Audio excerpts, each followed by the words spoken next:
The guest is Dr. Al-Hadid, and the topic is the great debate, President Barack Obama. And Dr. Al-Hadid, I think you've given us some information relative to the whole situation of race as far as President Obama is concerned. Let's look at another very unusual, controversial area, and that is religion. Now, what about the great debate and his religion? Well, you know, when you look at the life of President Obama, his father was Muslim from Kenya, the Luo ethnic group there in Kenya. And then his stepfather, you know, his mother was married twice, was Indonesian. He was also Muslim. So I think for the first, well, let's say the first 12 years of his life, he was exposed to the Islamic faith. Now, his mother, on the other hand, was not committed to any religion. She was basically an anthropologist. She saw that religion was expression of culture, and he was exposed to a wide range of religion: Buddhism, Hinduism, Shintoism, traditional African religion. So he grew up not really being totally committed to any religion.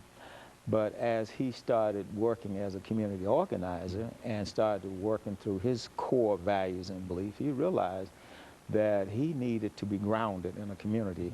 So as you know, he eventually ended up attending the church of Reverend Jeremiah Wright, Reverend Dr. Jeremiah Wright, Trinity United Church of Christ. And not only was he able to work out his spiritual journey, but to deal with his identity crisis, because Jeremiah Wright is what I might call a black Christian nationalist, same line of thinking as James Cone and some of the others along those lines. So as he went to the church, now he stayed with Jeremiah Wright for about 20 years.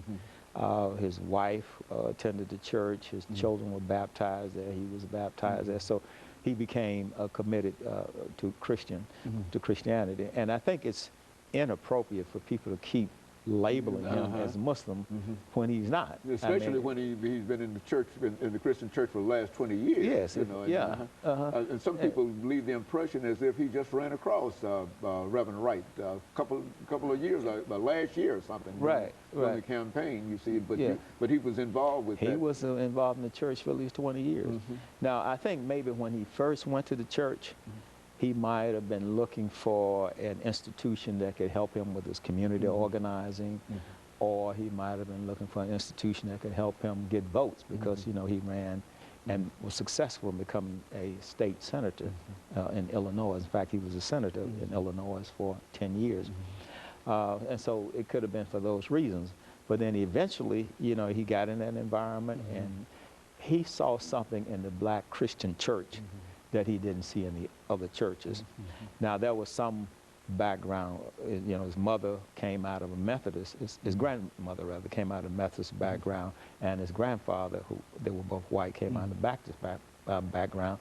But when they left Kansas and went to Hawaii, they no longer practiced this religion. So they just basically were good people, core values that were based on Christianity, but they were not churchgoers.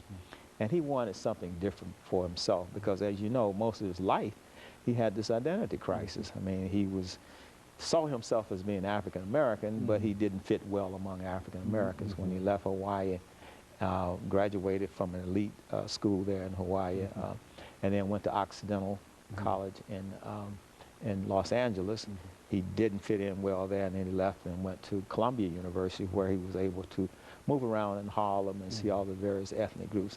And it's when he went to Chicago that he was able to resolve his spiritual issues as well as, you know, his ethnic issues, and became more whole in that sense. So I view him as a practicing Christian, even though he doesn't wear it on his sleeve.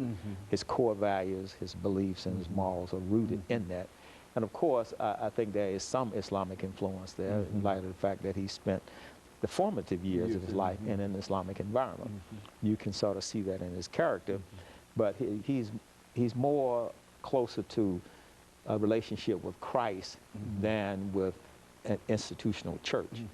Christ, as he preached to his apostles, you know, when he was on the planet, you know, is that type of Christian. And so in the great debate, you see him within the framework of being a Christian, right, as you've indicated, and primarily because of choice, in a real sense. Yes. And he wasn't. He said in his autobiography, and also The Audacity of Hope, which is more or less his philosophical treatise. He said in both his cases that he was not emotionally converted; that it was a choice that he made, based on a rational decision. Now, as we come to the great debate with regards to religion and trying to put them in a context, in our community there are three religions that are pretty much dominant. They are Christianity, and most of our people are either Baptists or Methodists or Catholics, and then that's Islam. Either Nation of Islam, mainstream Islam, or Sufism. And then we also have some people who are practicing traditional African religion. So within the context of traditional African religion, Islam and Christianity, he chose Christianity as his worldview. But not just mainstream Christianity, but the Christianity that comes out of the African American church. And when you look at that, you're talking about a Christianity that's based on the social gospel, or Christianity that strives to liberate people and improve the quality of self-help.